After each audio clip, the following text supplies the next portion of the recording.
Enfield electric car was born from an original 1966 prototype.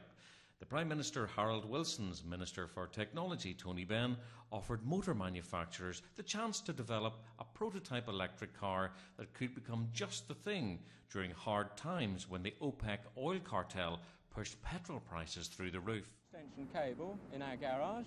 We can charge it most convenient at any time we should choose.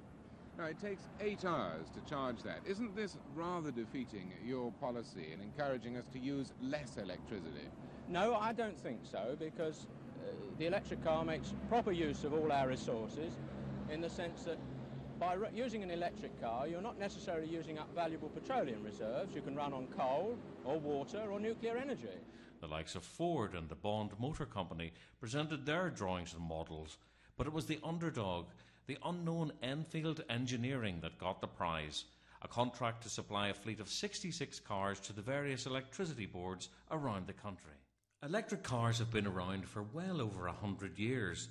This American-made Columbia from 1905 was meant to appeal to the upper-class English market.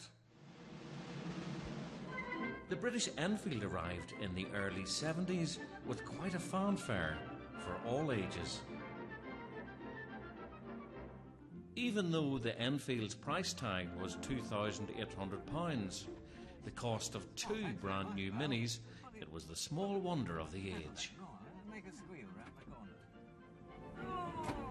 Good brake. You're putting on the brakes. Hello. Hello.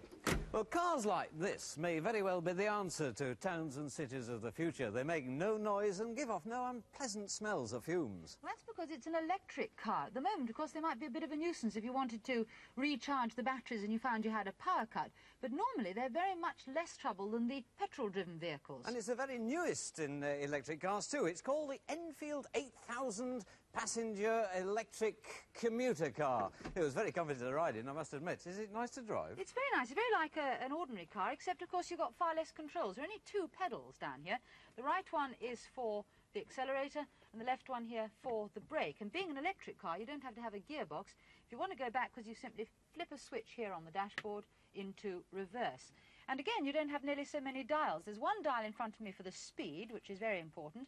But instead of having a petrol gauge, over here there's a dial that tells you what condition your batteries are in. If I switch on, you can see it shoots right up the needle.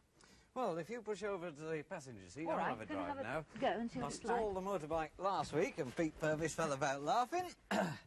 So I'm sure I'm not going to stall this. I'm going to switch on, here we are, press the pedal, turn the wheel, and off we go.